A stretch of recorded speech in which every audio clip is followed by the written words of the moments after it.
Hello, everyone, and welcome to the Only Land Fan Show. My name is Kendall Lejeune, and our guest today is Alicia Jarrett. Alicia is a passionate and driven global real estate investor based out of Australia, conducting deals in the United States. She co-owns multiple businesses, including Global Citizens Holdings, Inc., Landscouts, and Supercharged Offers.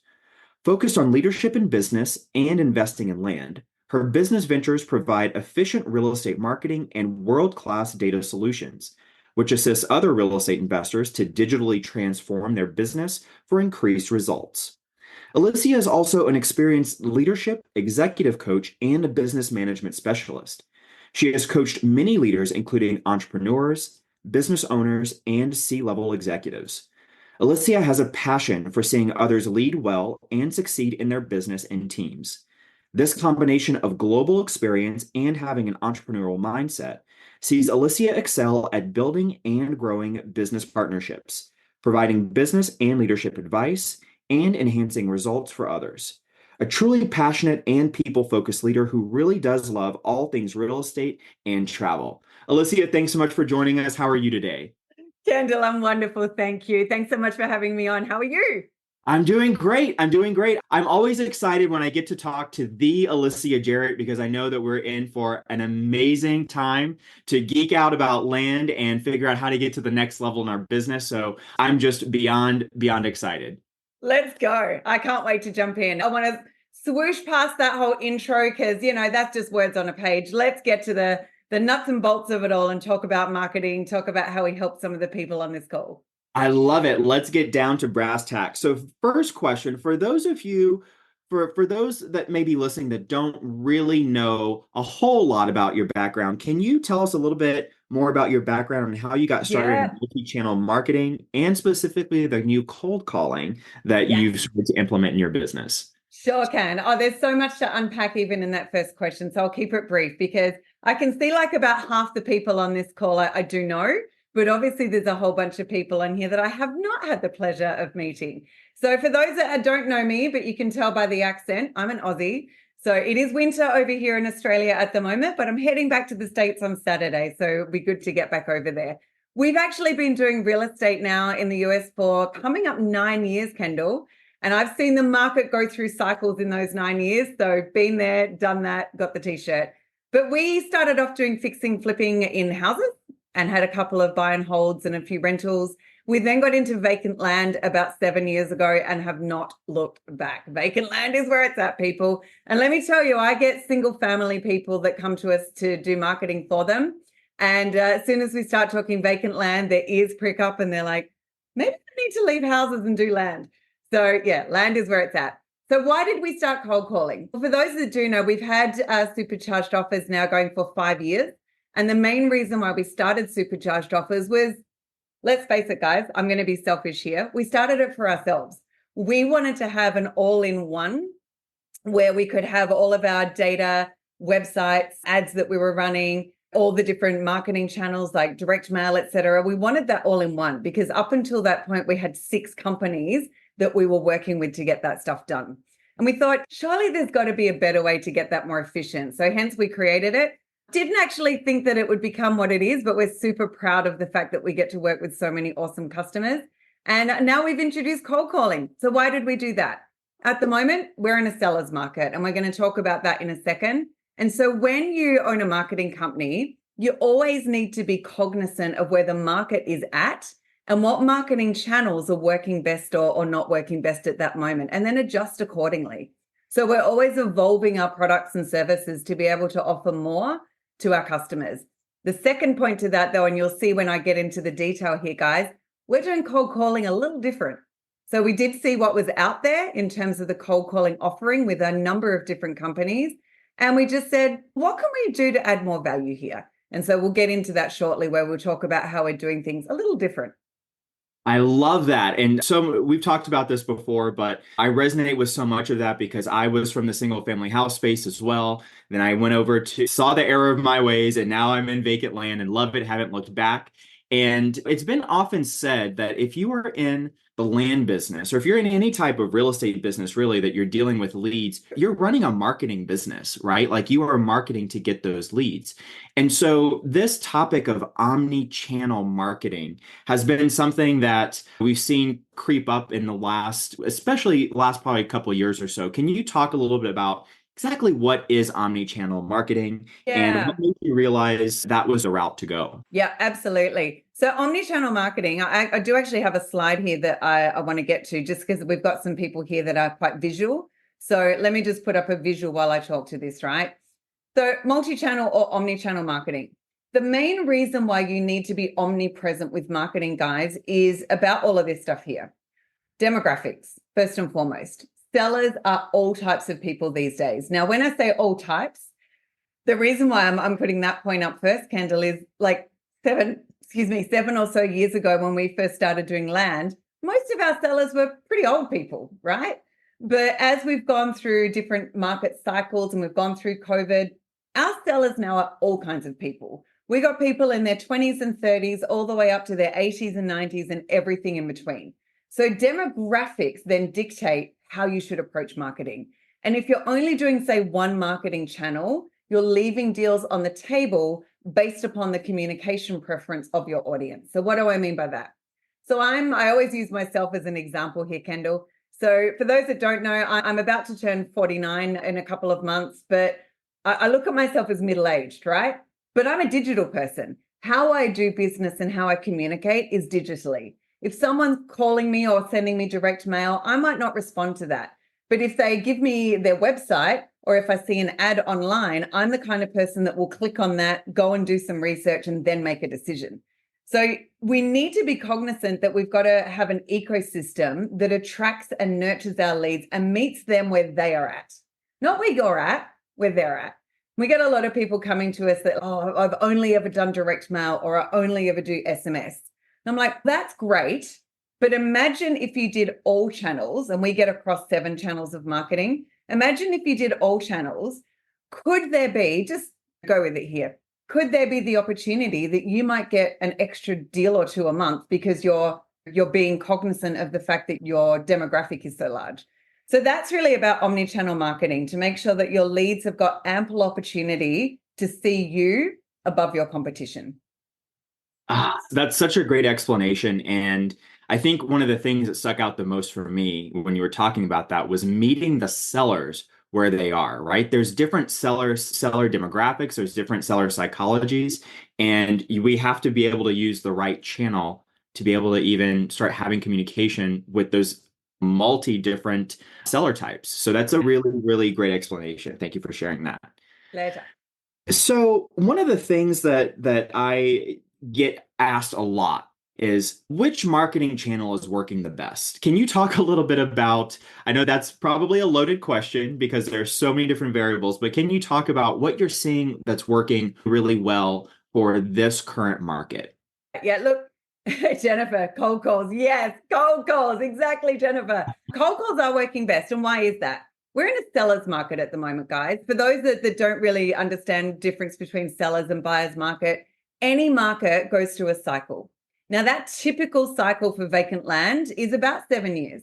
And I'll say that's a typical cycle for real estate, to be honest. So in any 7 years, we're going to go through a buyer's cycle, into a seller's cycle, back to neutral, and then back again. Why? Inflation rates, interest rates, supply and demand, all of these factors at a macroeconomic level impact what we do on a marketing and therefore the market that we are in.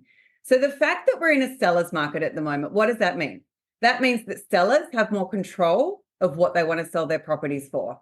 Sellers are bargaining harder than ever before because they want as much as they can, because the macroeconomics are driving them to get as much cash as possible, right? This is all about buy and sell and supply demand. That also means, though, that you've got to be speed to lead is probably the thing I'll say here, speed to lead. You need to get in front of them as quick as possible and then have that conversation and build that rapport, that trust, and make your offers as quick as possible. Best way to do that at the moment, cold calling. Now, does direct mail still play a role? Absolutely, it does. And what we're doing is leaning into the direct mail as an add-on to, say, cold calling. So a lot of our customers are still doing both, and we're still seeing responses in both. But over the last few months, response rates for direct mail have really pulled back a little bit. Now, a lot of people are like, "Look, that means the market's not working." It is, but what we've got to do is adjust our strategy for where the market is at. Just like I said before about meeting our sellers where they're at, we've also got to meet the market where it's at. So yeah, at the moment, I know that's a long answer to your question, but at the moment, it's about cold calling for me is you're getting quicker responses. They're in your ecosystem faster. So therefore, you're able to build that relationship and make your offers faster. Yeah, that speed to lead is, I think, Easily. probably one of the biggest things that I'm noticing in my own business in terms of that could totally make the difference between you getting that contract and someone else. Say that there's someone listening to this and they're saying, okay, but I get pretty decent response on my text campaigns because I've been texting and I've been doing this. Can you talk a little bit about quality of lead? Because that's something that quite a few people have brought up. I've noticed a difference in my own marketing campaigns in terms of the types of leads. They fall somewhere on a spectrum from like a temperature spectrum, a little colder to a little bit warmer. So can you talk a little bit about where cold calling kind of falls on that spectrum? Yeah, but before I talk about that, there's some stuff in the chat here that I just want to recognize as well, because a lot of people are talking about SMS and text messaging. Guys, here's my view on this, and I'll talk about that when we get to some stuff on TCPA and compliance. If your cold calling is working for you at the moment, go for it, because there will become a point in time where it won't. And the reason it won't is because either you'll get caught, your platform will get caught, you'll get cut off, or the TCPA will have something to say about it, because texting, it's actually not compliant. If anyone wants to go and delve into the legislation around it or have a call with me one-on-one, more than happy to. But the whole thing with SMS marketing is people must opt in order to be marketed to. Now, the platforms have got a way of getting around that. But personally, for me, one of my biggest values is integrity, which means I'm not going to do something if the legislation in black and white is telling me not to. Okay, so when we talk about cold calling in a moment in a bit more detail, I will talk about compliance. But to come back to the type of lead, remember what I said a few minutes ago, guys, about it being a seller's market? Yeah. In a seller's market, the seller's motivations are going to be different to what they are in a buyer's market. So buyer's market is where all of you on this call have more control of the conversation, more control about offers because people are more desperate to sell. Okay. And the benefit, therefore, sits with the buyer. At the moment, the benefit's sitting with the seller, which means when we use that word motivated seller, when you're in a buyer's market, there's a lot more motivated sellers. When you're in a seller's market, the motivation is lower. Their curiosity is still there, but their need to sell and their desperation to sell is not as high. Okay. Again, think about this from a macroeconomics level. What you want to think about there is cold calling is about getting them into your lead flow, into a conversation with you, but they might not convert tomorrow. This might be a lead, and same with direct mail though, guys. Direct mail is the same kind of lead as a cold call lead. Most of them are just curious about an offer and they just want to check you out. Your job, everyone on this call, is to build that relationship and make multiple offers and keep that going. So coming back to the quality of lead, for me, the lead is a lead. I personally do not care where a lead comes from and how motivated they are, because what our skill set should be that we're focused on for everyone on this call is, how can I build that relationship and that trust with that property owner? So when they are ready to sell, I'm the first person they think of. So I want you, everyone on this call, to move away from quality of lead and think about, let's not move away from quality altogether, right? But don't think about the entire, how motivated is this person? Think more through the mindset of, can I have a conversation with this person about the property? Can I keep in touch with this person? Is this a property I want to make an offer on? And if so, how do I keep that relationship going? That then turns into a quality lead.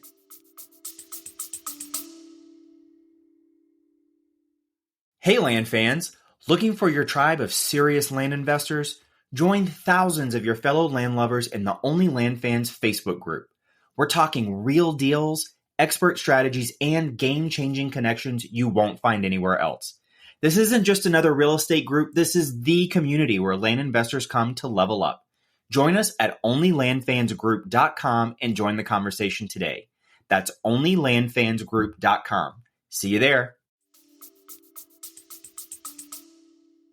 Yeah, I love that. And I love what you talked about in terms of every lead is going to require some amount of work to get them on the phone, right? Especially at the moment, guys. Right, absolutely. And so there are different types of different, I guess you would consider it timelines or different amounts of work might vary to get that lead on the phone, depending on what type of what type of marketing channel you're using. So what I mean by that is, for example, when I was sending out tons of text messages, I needed a full-time person just to be able to go back and forth on those text messages just to drive them to a phone call. So can you talk a little bit about what are you seeing some of the conversion from just your typical, this is the first initial outreach for this particular marketing channel, and to driving them to a phone call? Can you talk a little bit about that? Yeah, one of the things that we're actually doing different, guys, with cold calling that we couldn't find out there that would do this is warm transfers. Now, are they the be all and end all? No. But does it get them into your system earlier? Yes. So warm transfers. So imagine this.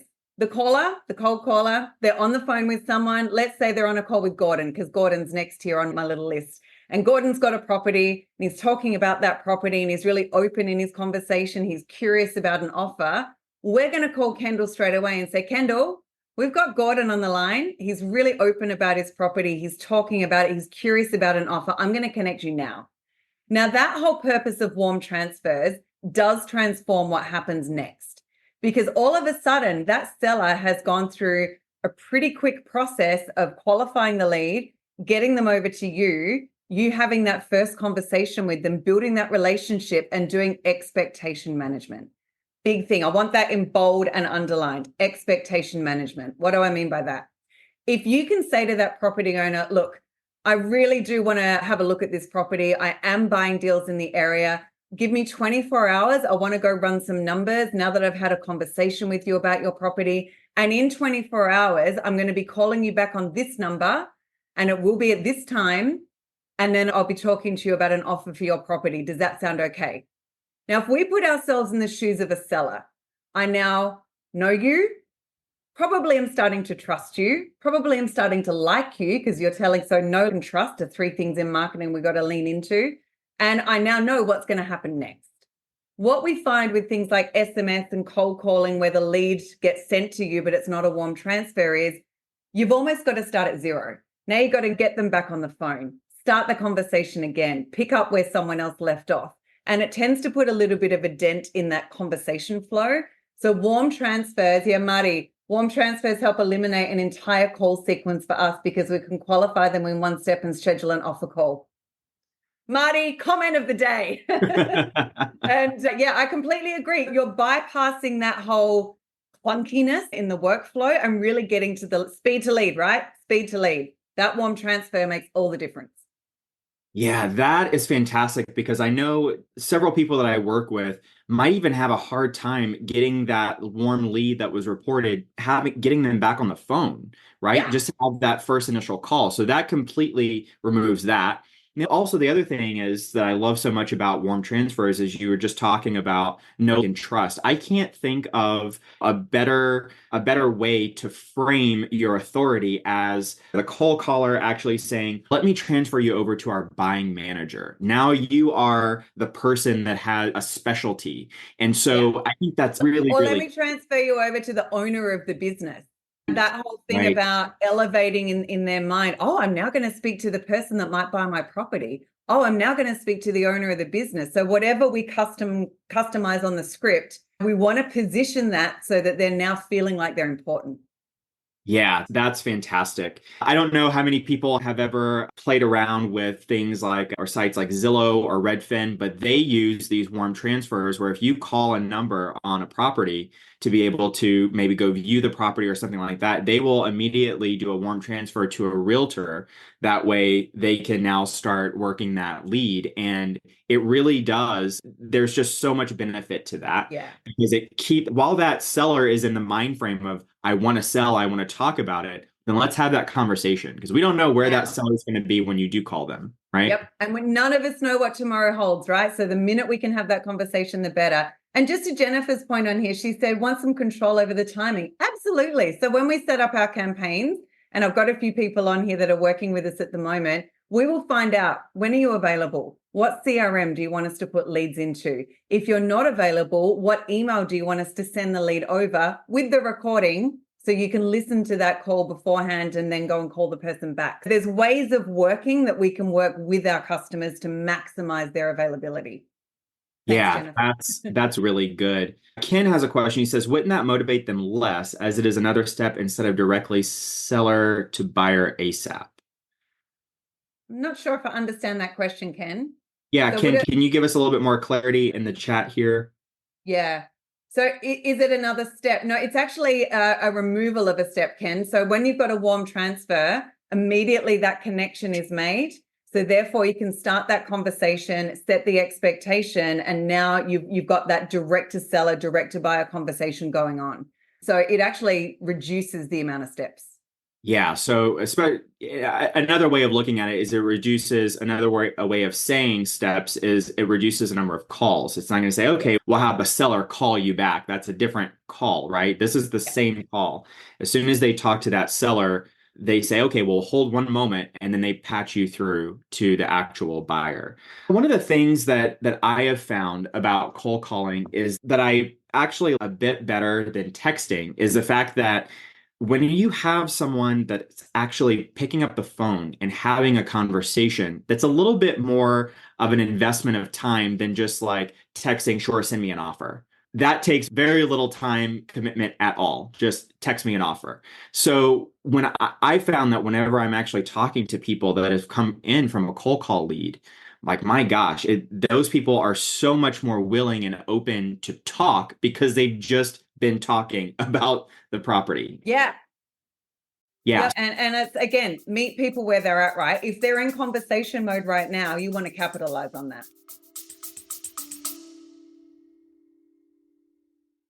Listen up, land fans. This is huge.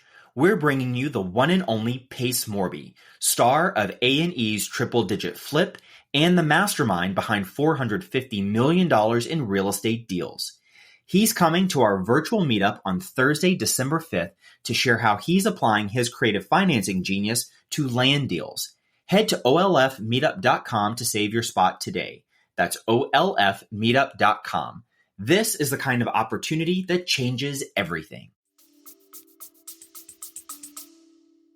Absolutely. Love it, love it, love it. So the next thing that I want to talk about is if someone may be listening to this and saying, okay, I have an idea of cold calling is XYZ. Can you give us sort of an overview for maybe people who have only done direct mail or only done text messaging and they've never done any type of cold calling? Exactly what does a cold call campaign consist of?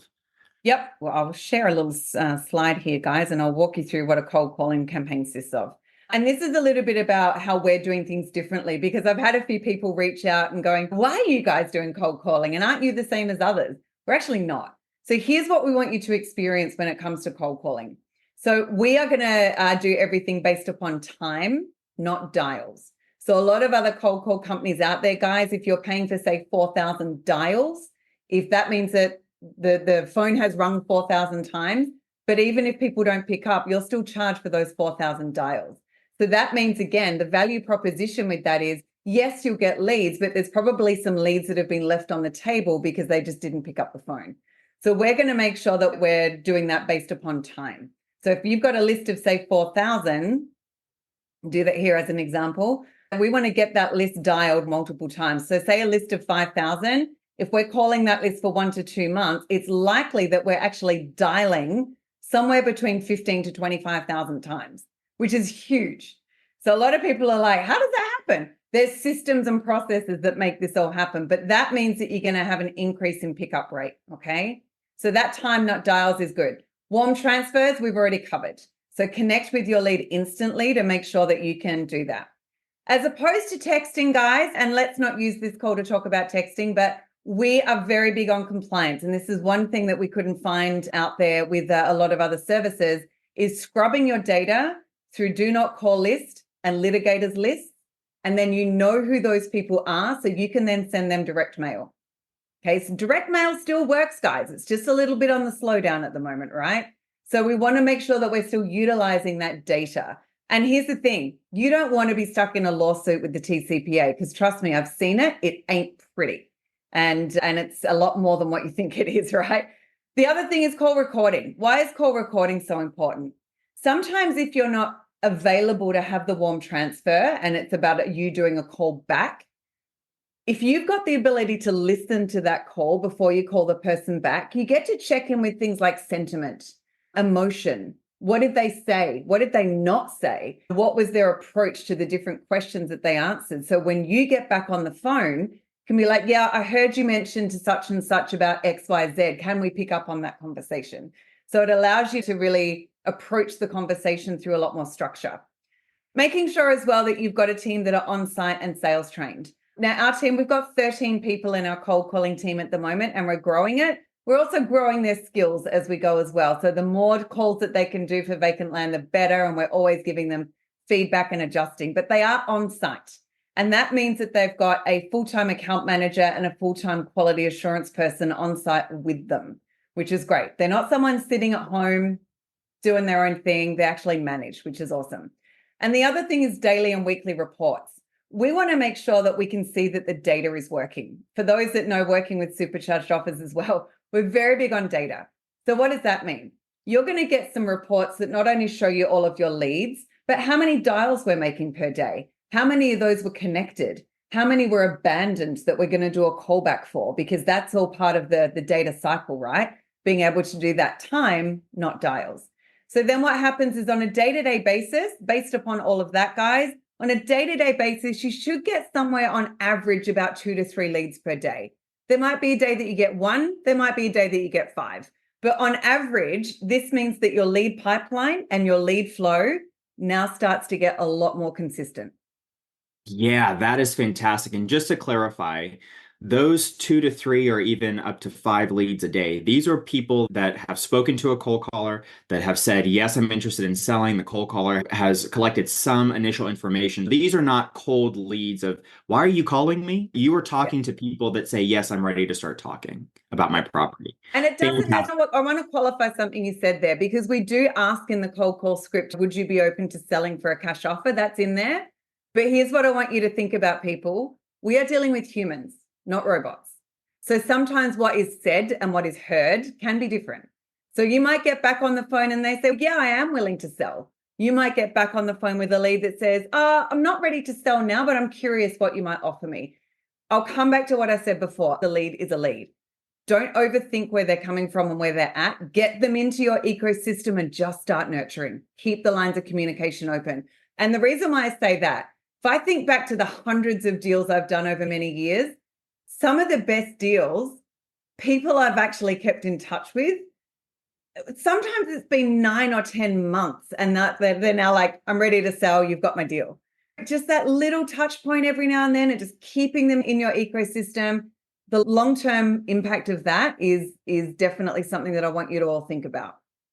Absolutely. I'm a huge proponent of when you're in a seller's market and a seller is being bombarded with 15, mailers a week or whatever it is, and they've got all these different calls, where you're really going to differentiate yourself and compete with your competitors is the connection that you're creating, that nurturing of the relationship. That is what gets people to know and trust you. One of the things that you pointed out that I absolutely love about the recording, and I wanted to piggyback on that for a minute, because to me, that's huge. It's huge because, like you mentioned, you can go back and you can listen to see what was there, what wasn't there. But in my business, we record all of our calls and then we transcribe those using AI just really quick. And then we can use that to pop it into ChatGPT and tell us, hey, can you tell us what were the seller motivations? What was this? A whole prompt list of basically give us the Reader's Digest version and how should we approach the seller on the next call. And we can also we also set up a Zap where once that transcript goes to ChatGPT, it actually filters it out and then automatically plugs it into our CRM. So we don't have to go back and get call notes. It will actually populate for us. So that recorded call, feature is huge. It's huge. Yeah. Can I add to that? It's huge for two reasons. Number one, as I said, sentiment, emotion, understanding the conversation. Number two, automation, like stuff that you just spoke about. But number three, feedback.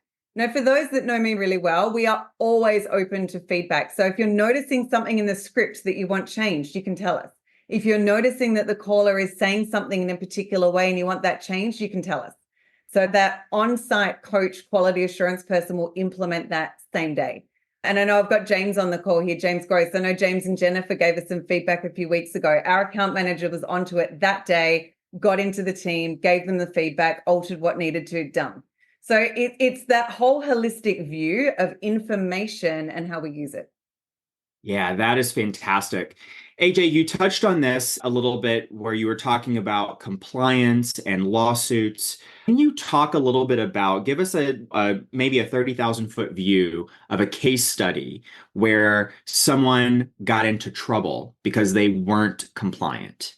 Yeah, I can. So first of all, before I give a case study, let me give some context, okay? There's only 2 slides I want to talk here about TCPA because let's face it, it's a pretty boring topic, guys, but it's not boring if you get into trouble because then all of a sudden you're listening. So it's interesting how when we talk about the TCPA and the different elements of compliance, a lot of people are like, yeah, don't worry about it, won't happen to me. I now know people that it's happened to. And so I think it is important that we do talk about it and we do educate ourselves a little bit on it. So with the compliance, so TCPA does state that people on a do not call list cannot be called for any kind of marketing, whether you're buying or selling. So it does not matter. If they're on that list, you do not want to call them. And I'll talk about my case study in a minute. And if you're not compliant, it's actually not the cold caller or me that gets in trouble, it's you. And the TCPA has a way of breaking through that veil and getting to the person who requested the call, right? So that's another thing. Now, again, coming back to my value of integrity, we're all about keeping our customers safe. With SMSing, it's not about an if or a when with TCPA. There's probably people that we all know in here that have either had their numbers banned, they've had a threat of being sued, all these different things that we're not that far away, right? And the way that marketing is going in 2024 with all the different AI tools, and we now know that robo-dials are a no-go, which is a voice-activated thing. We're going to see a lot more changes happening around this stuff, guys, so we need to be ahead of it. So cold calling is safe, but only if we're following the regulations. So scrubbing for compliance is key. But for me, it's not just about compliance, it's also integrity for the person. Because if I'm the kind of person, let's say I'm an old person and I don't want to be preyed on, so I've got myself on a do not call list. If I then go and call that person, for me, that's not doing the right thing by them. Okay, so if I come back to that whole essence of integrity, it's about a DTRT. So DTRT is my acronym for do the right thing. Okay, sometimes in business, doing the right thing is often hard, but it's the right thing to do. So therefore we should do it. Further on here, as I mentioned, TCPA does have the ability to circumnavigate any legal entity. So when they go through and prosecute someone, they will bypass the cold caller in that business and go straight to the person. Our partnering company that we use for cold calling, some of you were on a session that I did with Logan from Global Profit Advisors. Logan and his team, they have been cold calling. They've got quite a huge team, but we've got a dedicated team with them. The reason why we went with them, they've got experience in all this stuff. They've been cold calling for real estate now for more than 8 years, and they've got a very dedicated process that we can stand by from TCPA to overcome any challenges around compliance. And the reason we know that is they were actually one of the companies that helped get Core Properties out of trouble. Core Properties is another wholesale company in America. They had a huge lawsuit, 1.8 million settlement.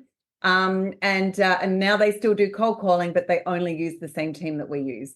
So cold calling fines and SMS fines from the TCPA can be anywhere from $1,500 to no cap, depending upon the damage that's been done through the complainant themselves. We've got to be compliant with this stuff.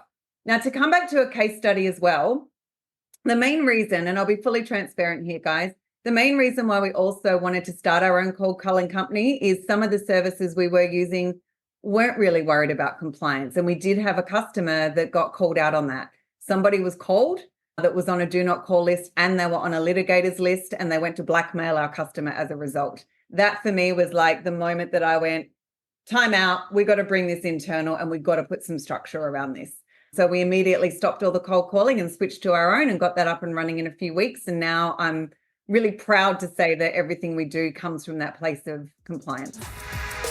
If you're enjoying this episode of the Only Land Fans podcast, please let us know by subscribing and leaving a review. Now let's get back to the action. Yeah, that's remarkable. One of the things that, I was talking with a colleague just the other day about this, and one of the things that just really surprised me is the fact that there are people that literally have a business model where they try to trap marketers, right, into lawsuits. Like, this is a whole industry. And I was blown away. But there are people that actively have a business model, and that's how they make money. That's how they monetize, is that they trap these marketers.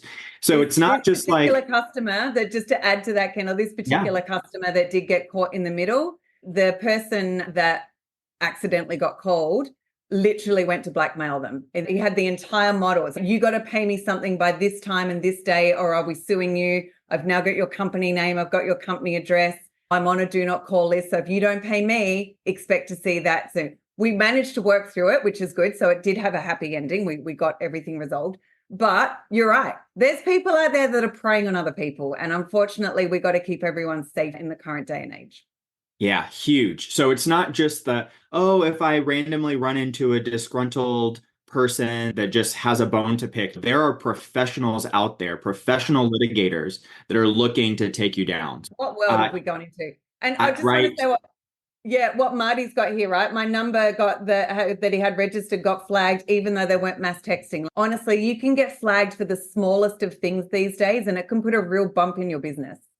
Yeah, it really can. And and to Ken's question here, there's only issues when they're being contacted even on do not call. Correct, Ken. So if they are not on a do not call list, it is 100% compliant to call that person and have a conversation. The worst thing that's going to happen is that person says not interested and hangs up. Done. That's it. And in that case, if they do, we don't call them again because we don't want to get annoying.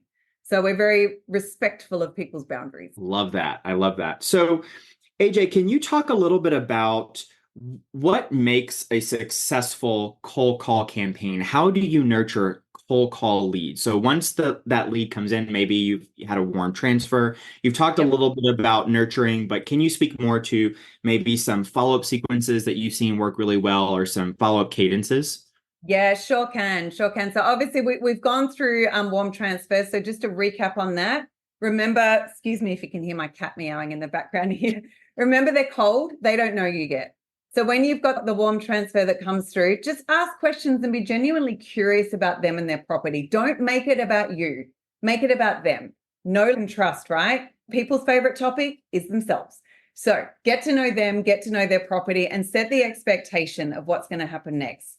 So I'm going to run some numbers, check the property. I'm going to call back by this date with an offer. If you can, get their email and email them an offer, and just let them know that, because a lot of people are a bit reticent to give emails these days, just let them know, look, that's actually going to speed up the process for us if I can get your email. Because then what I want you to do, once you've got an email, as soon as you've hung up the phone, send them an email just to say thanks for your time. Send them a link to your website, an ebook, a video, anything that you can send them that's going to build on that know and trust factor. Okay, even if it's just a thank you email, right? People doing business with people, this is just respect 101. This now starts to get them into your ecosystem. And by the way, for anyone doing marketing with us, as soon as you send them your website, we then, coming back to omni-channel marketing, we then attach a pixel and we'll keep pushing ads out to them too. So now they'll see you on Google, Facebook, and Instagram, wherever they're roaming. So all about getting that all working. In terms of nurturing the lead, here's some different practices that I would say. First things first, always follow up your lead within 24 hours, even if you don't have an update. Now, that just might mean the following day that you might even just SMS them to keep it non-confrontational. Hey, it's AJ here. We spoke yesterday. Just letting you know I'm still running some numbers and I haven't forgotten you. Okay. The reason why I say that, keeping promises is massive in this business. I hear so many stories of property owners that are like, Yeah, I had someone call me and they said they were going to call me back and they just didn't. Or I had someone say they're going to send me an offer and 2 weeks later and I haven't gotten anything. So it comes back to this acronym here. This is one of my favorite acronyms. Again, it comes from a place of integrity. Call it DWIZZYWID. You can say what you like here, but it is do what you say you will do. Now think about this from a human to human interaction, folks. You're trying to get a deal. If you can keep on your promises as to how you communicate with this person, the trust subconsciously automatically just goes up. So the minute you can keep your promises, even if you don't have an offer ready, just keep in touch with these people. Just let them know that you haven't forgotten them. Just even that means you're doing so much more than what a lot of other people out there are not doing. Then what I want you to do is send offer one. As soon as you've sent it, follow up, check in and nurture. What do I mean by that? If you do have their email address, so let's say you've sent them a contract via, say, DocuSign or PandaDoc, 10 minutes later, call them. Hey, Kendall, I've emailed you through the contract. I just want to know if you've got your computer or if you can open it on your phone. Let me walk you through it now. Let me just see what questions you've got and see where we're at. Again, delivering on promises, keeping lines of communication open, and showing that you're approachable, okay? So send offer one, follow up, check in. If you don't get offer one back by the expiry date, send out offer two. So let's just say that you put a 3-week expiry date on your contracts. So day 21, nothing's back. Day 22, out goes offer two. Now, when you're running your comps, so when that cold call comes through, guys, I want you to look at your comps and set yourself a range. Now, that range doesn't have to be big. It might be like a 10% range, right? Might be a property that you go, my first offer is 50,000. Second offer is going to be like 52, 125. Third offer is going to be 54, 320. And then you've still got up to 55,000 to work with. You might even go a little bit more depending on the deal. But you want to make sure you've got a range. And within your CRM or your structure, make sure you've got flags that every single time an offer expires, out goes the next one. Out goes the next one. Now, why is this so important? It comes back to this point here. You just never know when someone's circumstances change. Now, I'll come off share and come back to you all. I have done deals over the years that it was no, yes. In the space of those 5 months, no, not ready to sell. The month 6, now all of a sudden, and this was one case in particular, all of a sudden they're in divorce court. Didn't want the property anymore, wanted to sell the asset beforehand, split the cash together before things got nasty. So life happens to people on the daily. So that's why you got to keep those leads going, keep those offers, keep those lines of communication open. Yeah, so many great pieces of advice there in terms of nurturing the lead. I love what you said about following up immediately after you send that offer. I'm a little bit even more bullish than that. What I like to do is I will send them the PandaDoc or DocuSign purchase agreement while we're on the phone on call too, because I want to go even better through that with them, right? I want to go through each term of that contract, explain everything, answer any questions, and then I can say, okay, if everything looks good to you, go ahead and hit that sign button so I can make sure that it gets over into our system and we don't have any snags. And that's even really better. Yeah, that's driven up that sign rate significantly. Love what you said about email. Email is huge. I think that any marketing company will tell you email addresses are king, right? Because you own that information. One of the things that we do to get email addresses is I will actually schedule every single call. So if I have a follow-up call, I like to schedule that using a free software called Calendly. So it puts you get their email information, and then it will automatically start sending them reminders about the call that you have scheduled with them. It'll even put them on their Google Calendar. Even if they've accepted that meeting or not, it'll still put it on their Google Calendar if it's connected to their email address. And so just by getting that, starts to help show them that you're professional, that they can trust you, that you are really communicative, and that's all automated. You just put in their email, and then it automatically reminds them, which is really fantastic. Yeah, we've got a few people in the chat that are using DocuSign and a few things. That's great, guys. Yeah, the more that you can do that and automate that offer process, the better. And a lot of those tools like DocuSign as well, you can also do some automations in there of reminders of the contract. And if they've opened it and viewed it, sometimes you can even set yourself a It'll give you a notification. Not all of the platforms do this, but some do, that they've opened it. Now, if that notification comes through, great. Give them a phone call, text. Hey, I can see you've opened the document. Have you got questions? Just keep those lines of communication open. And the main reason why I say this, it comes back to the power in the relationship, right? Especially when we're in a seller's market.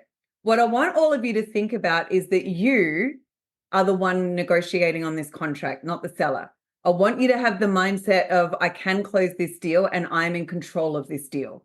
And if you have that mindset, then you're the one that dictates what happens next, not the seller. Okay. If you're in control of the narrative, if you're in control of the conversation and the flow, you will find that you'll do a lot more conversions. 1,000%. Leave it over to the seller, then you've lost control of that conversation. Yeah, I cannot agree with you more. That's why in every single interaction, every step of the process in my business, I make sure that I am controlling exactly what the expectations are. I don't ask the seller, when's a good time for me to call you?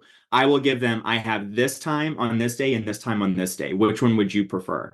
That way you control the expectation. So I really love that.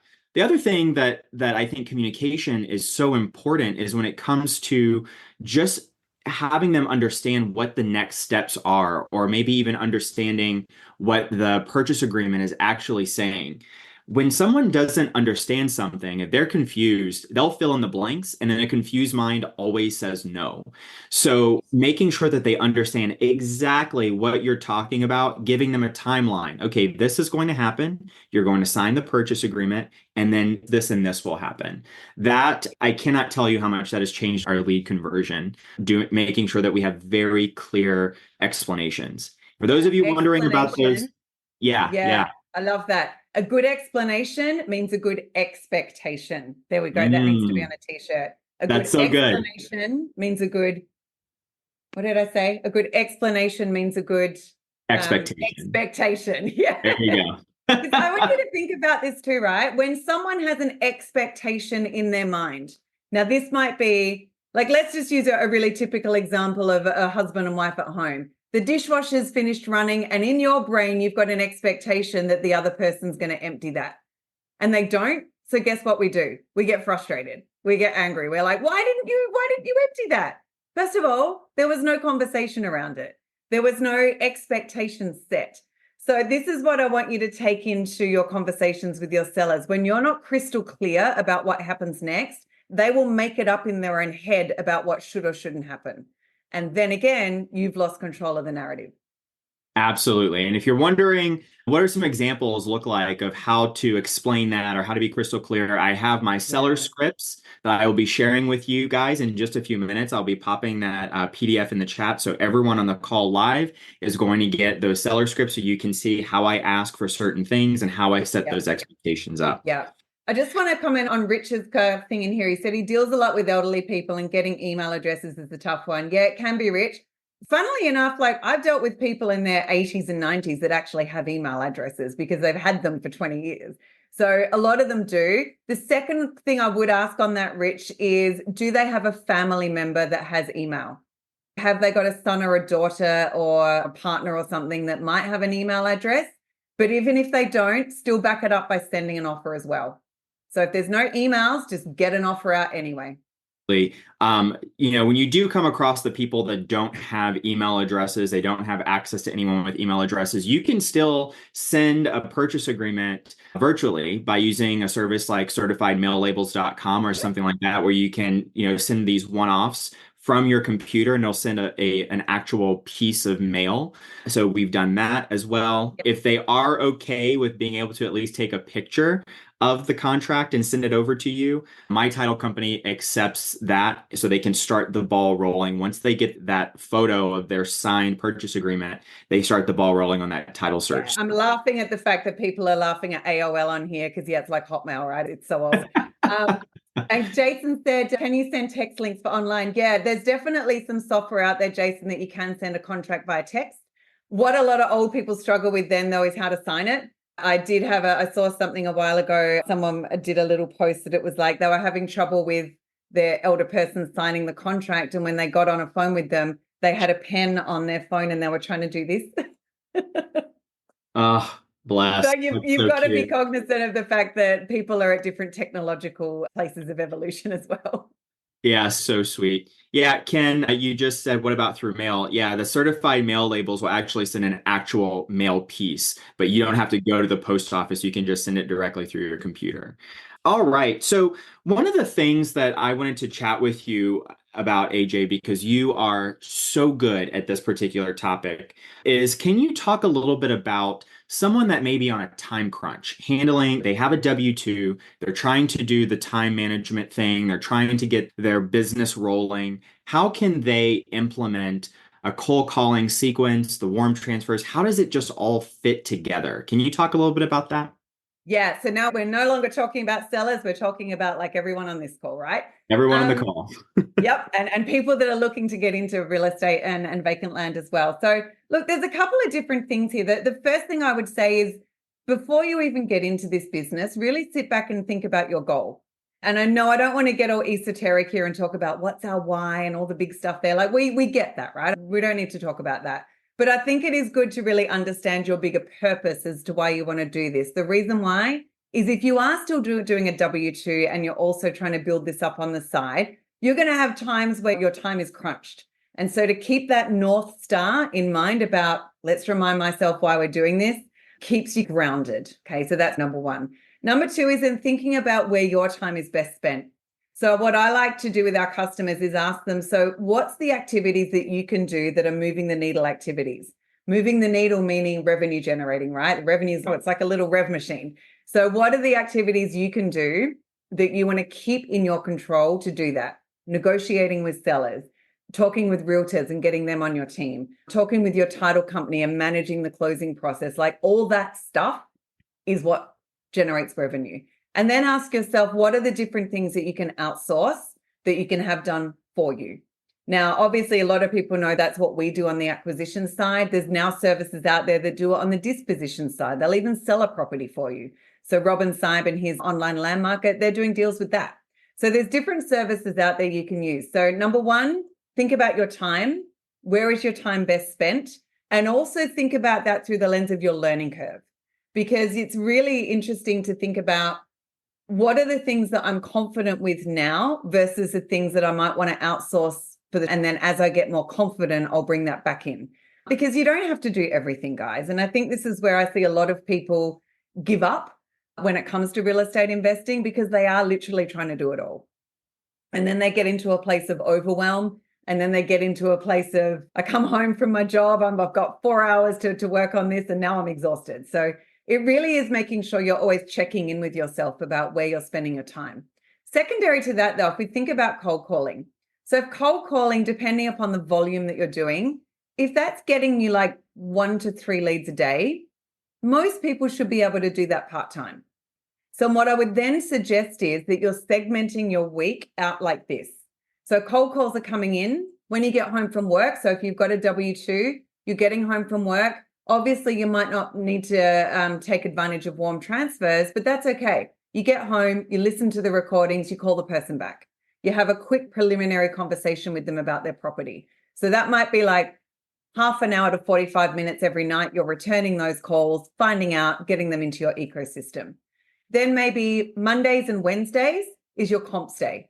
They're the 2 days that you're running your numbers, checking your due diligence and getting your offers ready. Tuesdays and Thursdays is when you're sending out offers and calling these people back to make an offer. Friday is when you're doing follow-up. So you might just think about your time in chunks. And again, as long as you're managing the expectation of the person on the other end of the phone, be honest with them and say, look, I do have a full-time job. So I'm doing this outside of hours, really want to buy your property. I'll be calling you back. So tomorrow I'm going to run my numbers. Thursday, I'll be calling you back with an offer. Is around this time work for you? So it's just, again, managing that expectation. Yeah, as you said there, Jason, setting up a meeting. And again, when we're doing cold calling, if you want your cold caller to set up a meeting for you, they can do that. So if you let us know like when you're available, we can put that into the script and actually make that happen. So again, different things we can do there that tailor to your availability, your working hours, how you want to run your business. That is huge. I love that. Now, AJ, if someone's listening to this and they're like, okay, you sold me on cold calling. They're used to doing text messaging in-house. And so they say, I'm just going to take the numbers that we skip trace and I'm going to do cold calling on my own. Can you talk a little bit about the benefits of hiring a firm like yours to do the cold calling on behalf of the seller, or excuse me, on behalf of the buyer, rather than the buyer trying to do the cold calls on their own? Yep, 100%. So a couple of benefits. Number one, compliance. So when you go to a skip tracer, most of them out there don't do compliance checking. It's actually a very separate service to a skip tracer that looks at litigator lists and do not call lists. So it's not typically part of when you're going and getting phone numbers. It's not typically part of that. And in all honesty, to do the litigator and do not call stuff is expensive. It's expensive and time consuming, but it has to be done. So I guess if you are going to go cold call yourself, the first thing you want to think about is, am I being compliant? Because you don't want to get yourself in trouble. Second thing is, how much time do you have? So if you're going to cold call yourself, that's a lot of dialing. That's a lot of picking up the phone and doing things yourself. And the time it takes to actually push in that number and dial and wait for it to ring, that in itself is time consuming. When you're outsourcing to a company that uses like a speed dialer, the phone is just constantly going to the next one. They're not even waiting for a ring. It's like whoever picks up, they start to talk to. And then as soon as that person hangs up and they take their notes, the next one's coming through. So making sure you're looking at the right systems and processes to do volume easily. And that stuff is not easy. So it's that. And also really thinking about what's the first impression that you want that person to have? Because if you're not good at cold calling and you get a bit fumbly on the call and you're not setting up the call right or setting up the expectation, it can actually feel like really hard work. And trust me when I say this, guys, cold calling is not an easy job. I'm sure if I asked most of you on this call, would you spend 8 hours a day doing cold calling?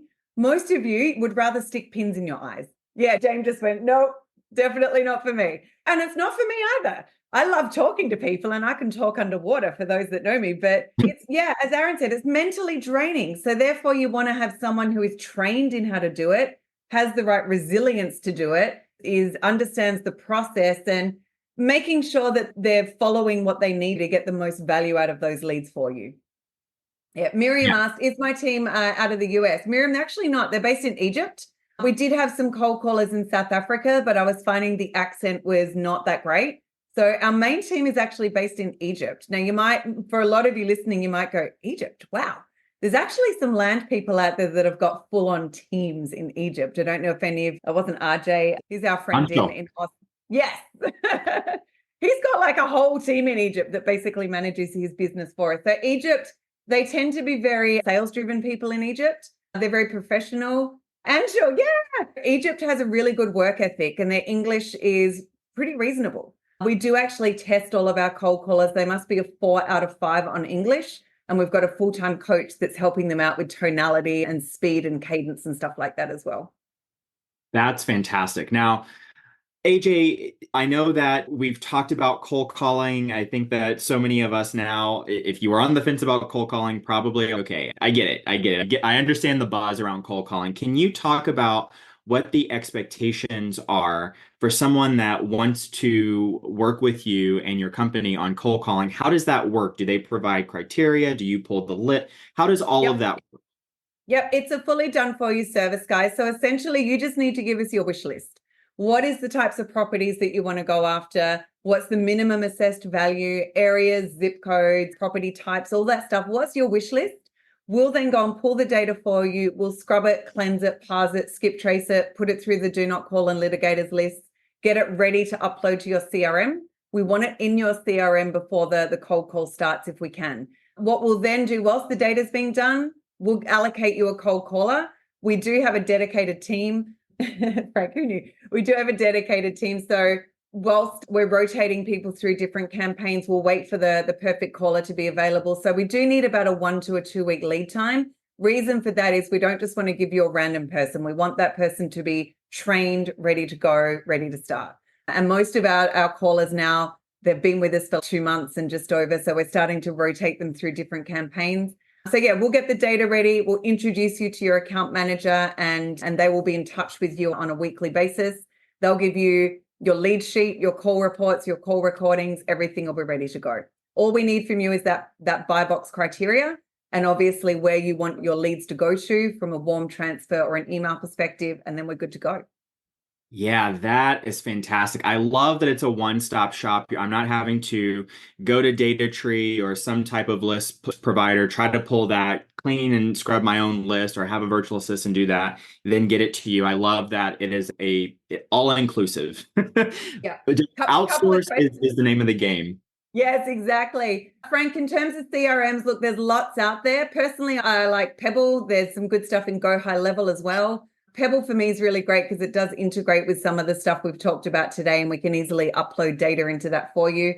Can you communicate with the cold caller or not? Yes, you can. So when that cold caller does a warm transfer, you'll be speaking with them because they'll do a little introduction and they'll tell you about the call before they connect you.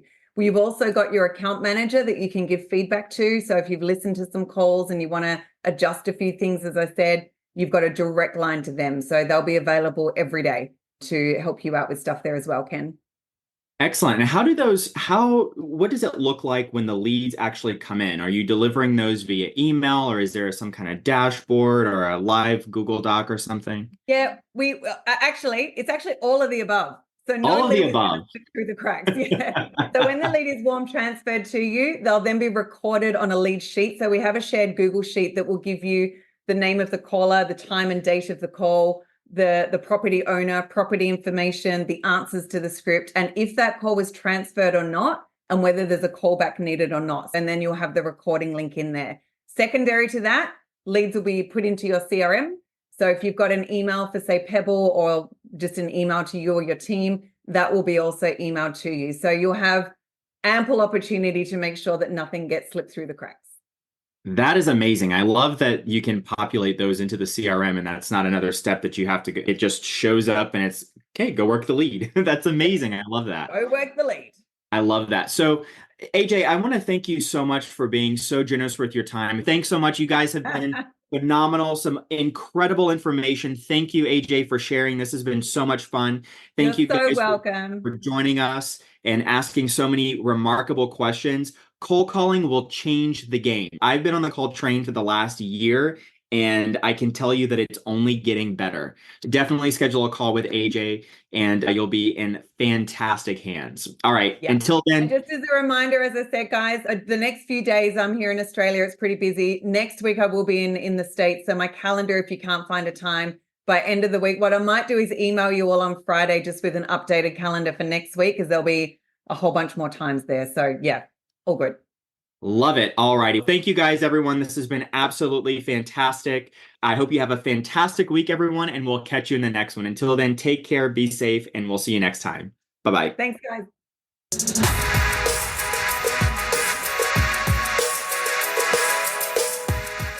If you're interested in hearing from other seven-figure land flippers about how they've started and run their businesses, then join us at onlylandfans.com.